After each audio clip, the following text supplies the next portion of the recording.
Those of you who don't have a SolFlare account, visit us by the booth. Shame on you. Just kidding. Come, we'll help you out, get you set up. So, my name is Mihajlo. You probably don't know me. My first time in Istanbul. Such an amazing opportunity to come and be a part of this conference. Loving the energy and looking forward to tomorrow and meeting everybody. As I said, you probably don't know me. My focus at SolFlare is payments and stablecoins, but SolFlare, I think, needs no introduction. We've been the first wallet on Solana. We've seen it all, and today we're the safest and the fastest self-custody wallet out there. It's a fact recognized by over 3.5 million active users who trust us to secure over $11 billion of staked SOL at today's current prices. So let me walk you through a bit of history of Solana and SolFlare. It's 2020, you discover Solana, it's looking like a great project, you buy some SOL. You hold it in SolFlare. Come 2021, you've probably bought a few NFTs. Hopefully you didn't waste too much money. SolFlare was there to allow you to manage your favorite collections. 2022, 2023, kind of rocky period for Solana and crypto in general, but you held strong with SolFlare. 2024, just around the corner, very fresh. It's actually the year when I joined SolFlare. It's the year of the meme coin mania, and I loved what I saw in terms of the energy and all of the volume that we've generated across the chain, not just in SolFlare.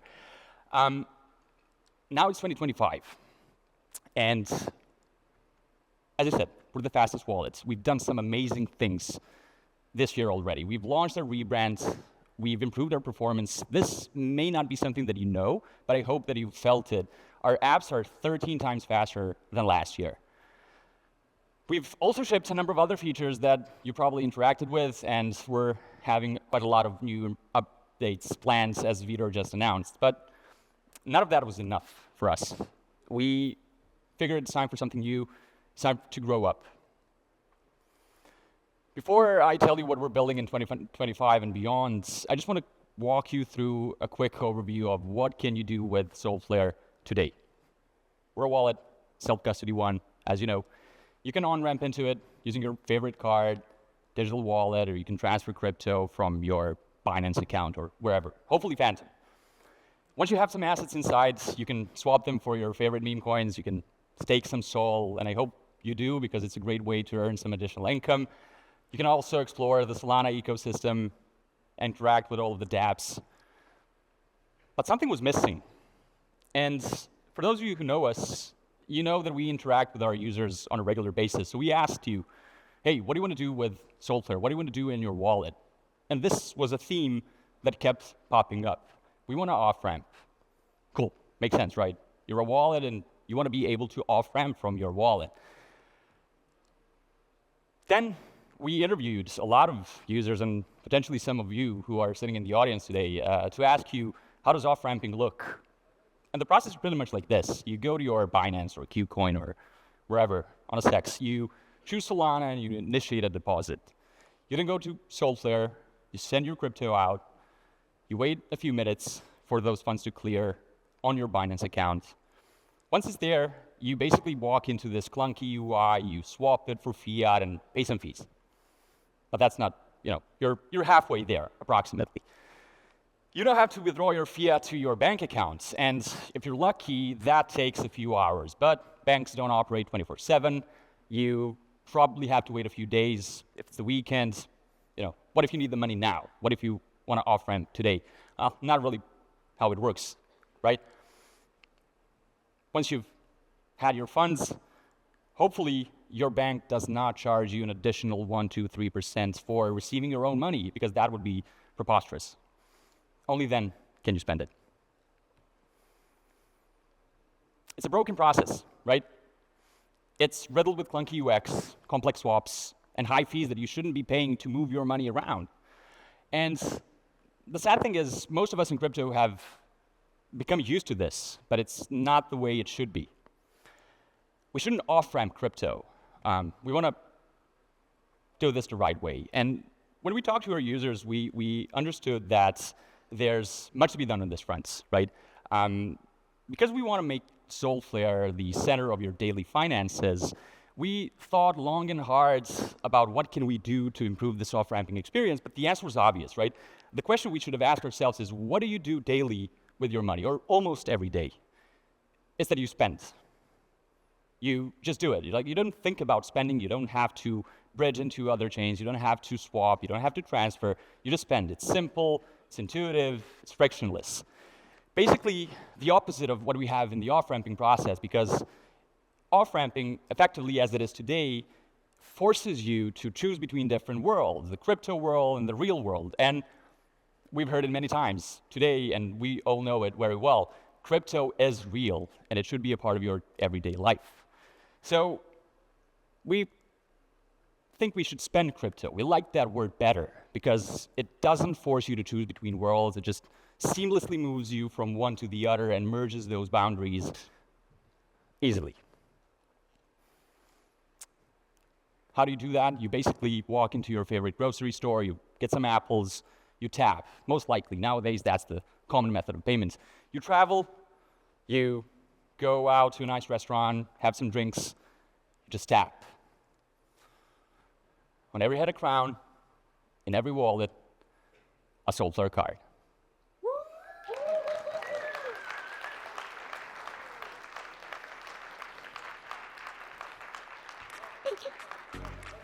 Yeah, walk that, one, wet, walk that, walk.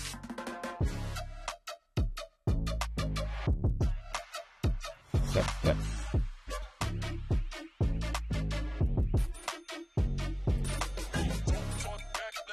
One,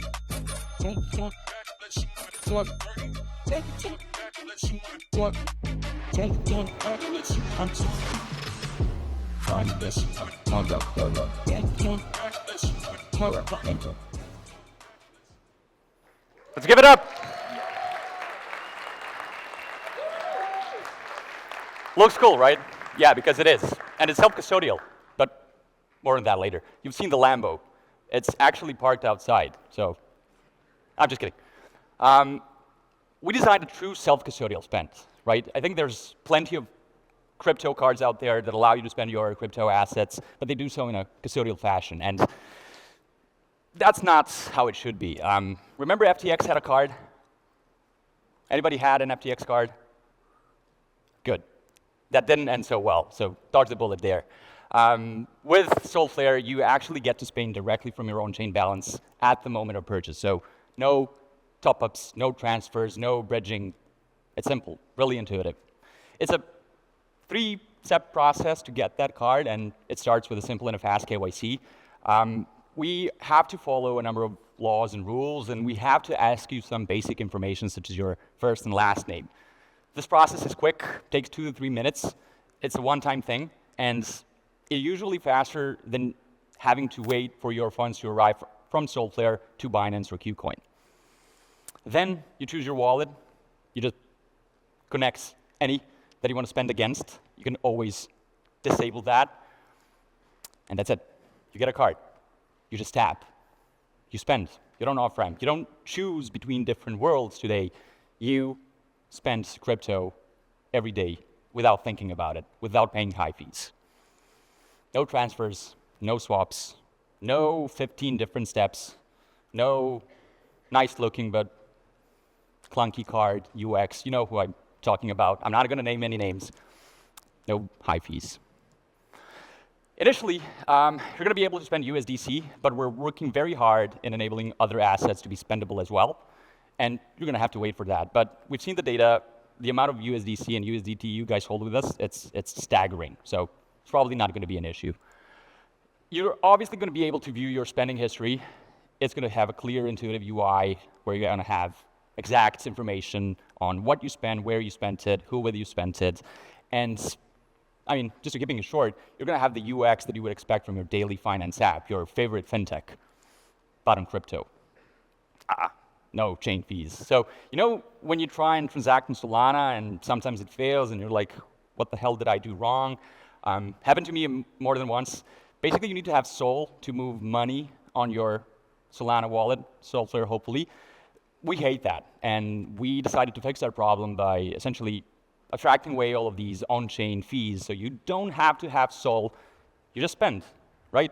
You don't have to think about spending, you just do it. That's the point, that's the goal. Make it frictionless. Oh, and it's self-custodial. Did I mention that? You're going to be able to spend globally and at home at more than 100 million merchants. 24/7 human support. Big kudos to our team who invested into this.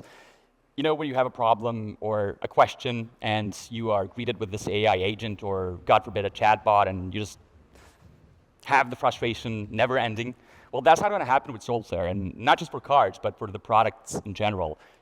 24/7, you're going to have a human waiting to help you, to guide you through any difficulties that you have. This is amazing, right? We're launching the card this summer, so soon, in EEA and UK markets, but rest assured, we are very aggressively working into expanding into other markets and onboarding all of you SolFlare users. Again, you non-SolFlare users, come meet us at the booth later. You know that we are a Solana-only wallet. This is a Solana conference. We have no multi-chain ambitions. There's no need. Stating the obvious, and all of you know this, but it needs to be said again. We've seen stablecoins kind of bloom last year. Their supply increased by 350% just in the last year, and this trend is continuing. And again, we have plenty of those in our users' wallets. We've seen constantly people bridging into Solana from other chains, and just in the last year alone, 3 billion funds were moved from various chains, most notably Ethereum. We have institutions joining us on this Solana journey and this great ecosystem. So I think a few were mentioned, Franklin Templeton's, PayPal's, and that's going to keep growing. So Solana really cemented itself, despite all of the historical challenges, as the go-to transactional blockchain. It's fast, secure, cheap, and that cost is predictable, which is kind of what you need when you want to make a product that deals with transactions and moves money as fast as light. To recap, now with the SolFlare wallet, you can on-ramp, you can swap, explore dApps, you can stake, you'll be able to spend with the card. Remember at the beginning how I said my focus is on stablecoins and payments? Well, the card isn't just a product that we're going to kind of launch and forget about it. We're going to work diligently on improving it constantly, but we have many other plans in this vertical, in this space. For those of you who are remote workers who receive your salaries in crypto, soon enough, you'll be able to get paid directly into your SolFlare wallet and then do all of the things above. For those of you, and there's plenty of you, looking for targeted merchant offers, looking for the best deals, we're looking into launching gift cards and other solutions to help you with that. And then finally, again, the third time, but let that sink in. All of those stablecoins that you hold with us currently, almost none generate yields. That's just a shame. So we're working very hard to enable that to change by introducing DeFi sourced and TradFi sourced yield. We've come a long way from NFTs to meme coins, from meme coins to meaningful money. We're merging crypto, which is real, with the real world. It should be one and the same. You don't have to choose. If there's one thing that you should remember from this presentation, it's not that we have 3.5 million active users on a monthly level who trust us. It's not that we've done this card announcement. It's that we want to become the center of your daily finances, and we really mean that. We're a wallet, and that just makes sense. We're building this for you, for our users. Well, we're building it for the future, not for hype, but for history. Thank you.